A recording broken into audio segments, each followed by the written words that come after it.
என்னன்னா வீணா கொடுமையாக இருக்கிறது. நீ வந்து என்னை படியலாமா? நீ பெரியவில்லையா? நீ யாரு, நான் யாரு? நீ பெரியவா, நான் சின்னவா? நீ பேரரசன், நான் சிற்றரசன். என்னை நீ வணங்கலாகாது. புத்தி உள்ளவன் அமர உன்னுடைய ஆசனத்தில். அப்படியா? அமரம் நானா? ஆமா. நீ சொல்லி நம்பி இந்த உலகில் எத்தனையானவன் தெரியுமா? எப்படி? உலகமெல்லாம்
இந்த உலகாய் பார்த்தால் ஒட்டையமாய் குறையாக ஆழ வந்த முத்தமண்டா கண்ணு உன்னுடைய பொன்னான இந்த பாதம் அது இந்த பூமியில் படக்கூடாது. உனக்கு தெரியுது உன்னுடைய பாதத்திற்கு உன்னுடைய அண்ணனாகிய சித்தரசனாகிய தர்மராஜன் பணிந்தேன். ஆகட்டும், ஏன்னா ஆகட்டும்.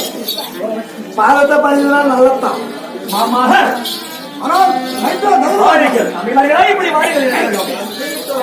தம்பி சிறிய தந்தையாகிய எதிராள்வரிடம் நிறுவத்தை கொடுத்து ஐவராஜாக்கள மனைவியாக பாஞ்சாலி 6 பேரும் அஸ்திராபுரம் வாருங்கள் என்று நிறுவம் கொடுத்து அனுப்பினீர்களே, அந்த காரணம் என்ன? நீங்கள் ராஜசோகம் செய்யும் போது மண்டபம் கட்டினீர்கள் அல்லவா? எங்களால் முடிந்த அளவிற்கு கட்டினோம். கட்டினீங்களா? உண்மைதான். மொய்க்கு மொய் மாதிரி நானும் என்னால முடிஞ்ச அளவுக்கு ஒரு மண்டபம் கட்டினீங்க. அப்படியா?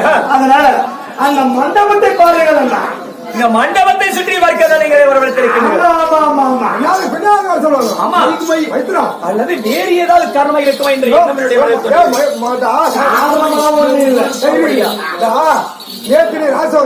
ராஜசூயாக தந்தையாக பாடுவார்களுக்கு செய்து அனைவர்களும் வந்திருந்தீர்கள்.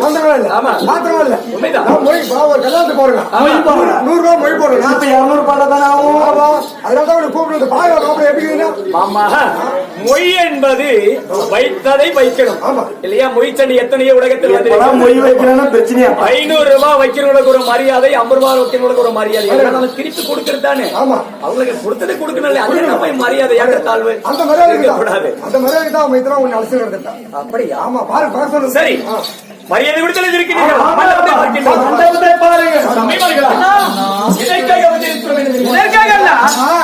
தம்மையாக துரியோதனன் அழகான ஒரு மண்டபத்தை கட்டியிருக்கின்றான். இந்த மண்டபத்தை சுற்றி பார்க்கவே மன மகிழ்ச்சியோடு அழைத்திருக்கின்றான். மண்டபத்தை எல்லாம் சுற்றி பாருங்கள். அப்படியா? நாங்கள் மண்டபத்தை சுற்றி பார்க்கிறோம். ஆமா, நான் உங்களை வேடிக்கை பார்க்கிறேன்.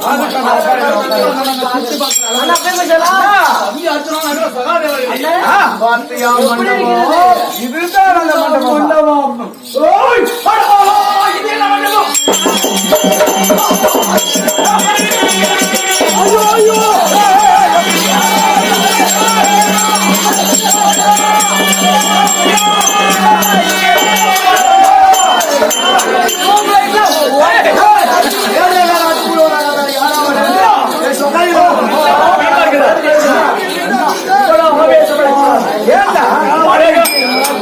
அழகான மண்டபத்தை அஸ்திராபுரத்தில் பேரரசன் தம்பி துரியன் கட்டியிருக்கிறார். அமைதியாக பாருங்களா. என்ன இது ஒரு மண்டபமா என்று தம்பி தம்பி துரியதனா மாமா தம்பி அழைத்து வாருங்கள். நீ மண்டபத்துல போன சாமி ஏதாவது ஒரு ஒப்புக்கு மண்டபம் கட்டிருந்தாங்க இடிச்சே தள்ளி போட்டுக்கிறாங்க. இது ஒரு மண்டபமா என்று இனிவாக நீ பேசுகிறீர்கள். ஆமா. இந்த மண்டபம் எத்தனையாக இருக்கிறது தெரியுமா? சொல்லுகிறேன் வாருங்கள். முத்து நாள் இழைத்தவரே முத்து நாள் இழைத்தவரே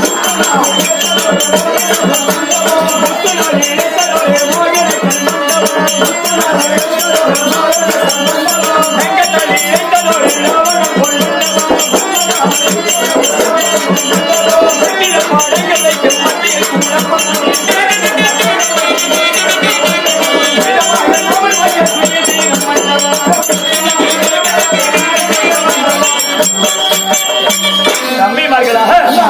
முத்து நாள் இணைத்ததொரு மோகனைக்கல் மண்டபம், தங்கத்தால் இணைத்ததொரு திராவிடம் போல் மண்டபம், சுற்றிலும் படங்கள் வைத்து மத்தியில் குழப்பம் நாட்டி துரிதமாகவே நாம் பார்க்க துரியன் செய்த மண்டபம் இது. இந்த மண்டபம் அழகான மண்டபம். இயற்கை அன்பான மண்டபத்தை இதுவரை நான் கண்ணால் பார்த்தது கூட கிடையாது. ஆமா, அதனால் பொறுமையாக இருக்கு.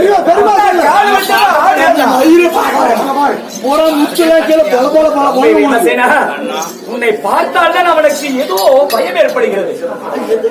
யாரை பார்த்தால் மட்டும் கிடையாது, பேருக்கும் அவனுக்குமே முரண்பாடு உண்டு.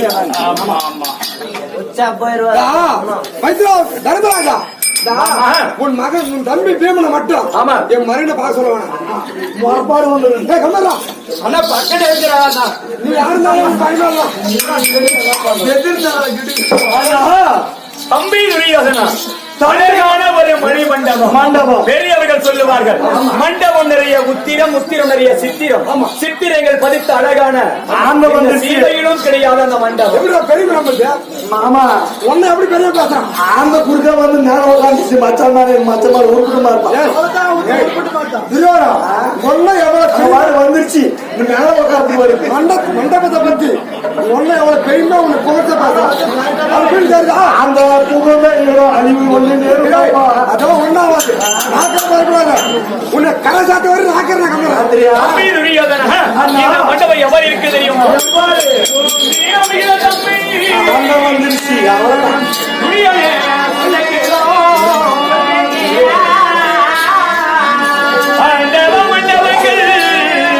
அநேக நான் பார்த்தது உண்டு.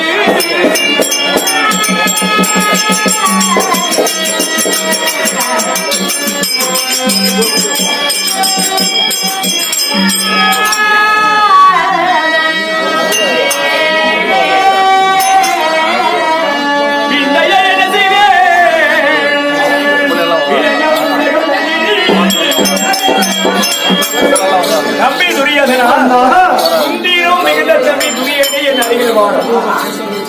மண்டப மண்டபங்கள் அநேக நான் பார்த்தது உலகில் எத்தனையோ மண்டபத்தை இந்த வயதில் நான் பார்த்திருக்கிறேன். ஆனால் விந்த யானை தன்மையான மண்டபத்தை இதுவரை நான் கண்ணல் பார்த்ததும் கிடையாது. சொர்க்கம் மத்தியமும் பாதாளம் சொல்லக்கூடிய மூளைகள் சென்ற மத்தள மண்டபமே இருக்கிறது. அழகான மண்டபம் அத்திராபுரத்தில் அமைத்தது தம்பி துரியன் மட்டும்தான்.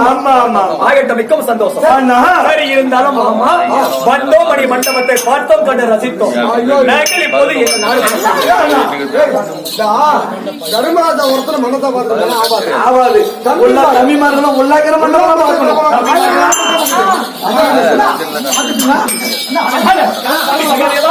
சரி. மனைவியாக பாட்டலை வைத்துக் கொண்டு அஸ்தினாபுரத்தை விடுத்து இந்திர பிரசவம் புறப்படலாம். இன்னும் மண்டபத்தில் வேலை இருக்கிறது. வெளி மண்டபம் இல்ல பார்த்தது. அழகழகான மண்டபம் இருக்கிறது. தம்பிமார்களை அனுப்பி நால்வர் மட்டும் உள்ள போய் பார்க்க சொல்லு. மண்டபத்திற்கு ஆலோசனை சொல்லியது யாரு? மாமா மாமன் சொன்னால் மன மகிழ்ச்சியாக தான் இருக்கும். அதனால நீ இங்கே அந்த சந்த உட்கார்ந்து பேச வைக்கலாம். 4 பேரும் தனியாக போய் அந்த மண்டபத்தை சுத்தி பார்க்கணும். தம்பிமார்கள் 4 பேரும் மண்டபங்கள் அழகாக விசித்திர மண்டபங்களை விந்தைய கண்டு கழிக்க வேண்டும். அதனால் நானும் புறப்படுகிறேன்.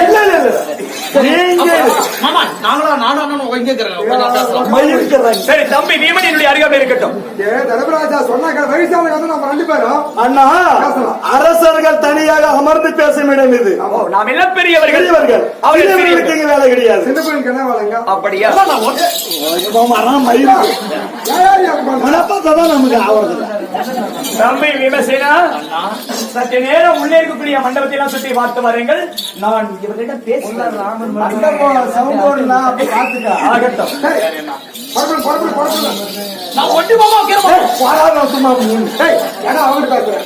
சும்மா வந்து வாங்கிக்கலாம். அவன் மாதிரி சொல்லிட்டு விடுறாங்க. ஆனால் மைத்ரா தர்மராஜா மாமா அமெரிக்கா அனைவர்களும் இந்த மண்டபத்தில் ஆகட்டும் மாமா. அவங்களாம் போயிட்டாங்க சென்று விட்டார்கள்.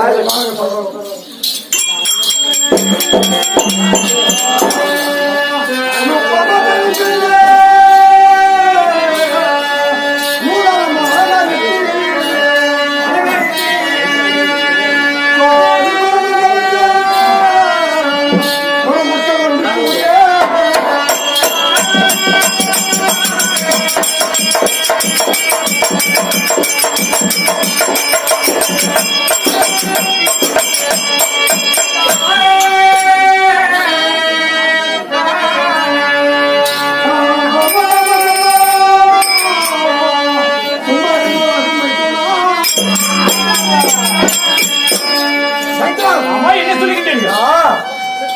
துரியோட சிந்தனை எப்படி தெரியுமா? பாரு. நுட்பமா தான் கட்டி ஆமா நூலகமாக அலங்கரித்து ஆமா சுவாதி பெறும் மண்டகத்தில் ஆமா துறைமக்கள் மிகவும் துறைமக்கள் தானே உண்மைதான் அரசர்கள். அனைவரும் ஒன்றாக கூடி கூடி அமர்ந்திருக்கும் போது கால தாமசமா சும்மா இருந்த வாகமா சும்மா நல்லா இருக்குதா மாமா?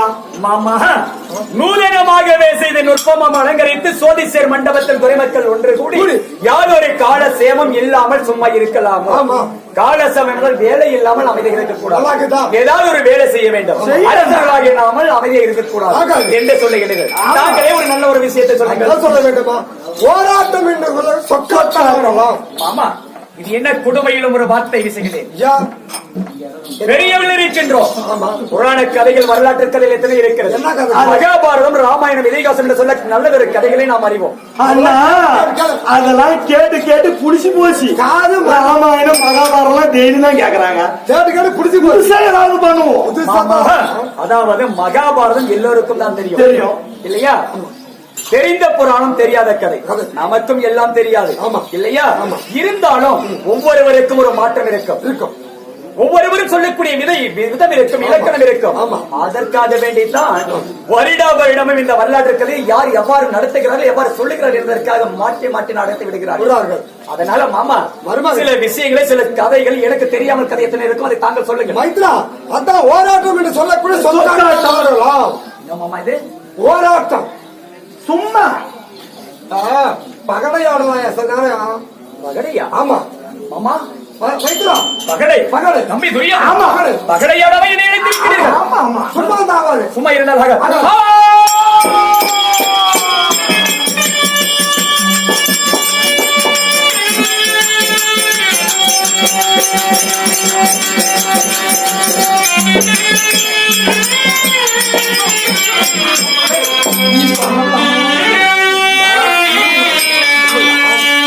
ஏழுமடா இந்திரா பிரசவ சொல்லக்கூடிய நாட்டிலே இருந்து பேரரசனாகி நீ அழைத்த என்பதற்காக அசினாபுரம் நாங்கள் வந்தவுடனே மணி மண்டபத்தை பார்த்து ரசிமண்ணா என்று சொல்லிய வார்த்தைக்காக தம்பிமார்களோடு மண்டபத்தை ரசித்தோம், பார்த்தோம். சற்று நேரம் பொறுமையாக பேசலாம் என்று அழைத்து ஒரு ஆட்டம் என்று சொல்லி சொற்கட்டமான சொல்லி அண்ணா சும்மா இதுக்கு போய் சும்மா நீ அழுது போடுங்க. சும்மா அரசருன்னா ஏதாவது ஒண்ணு விளையாடி இருந்தாதான் அது ஒரு மதிப்பு. பாக்குறவங்க நம்மளை பார்த்து ரசிப்பாங்க. ஏன்னா சாப்பாடு ஆவறதுக்கு நேரம்.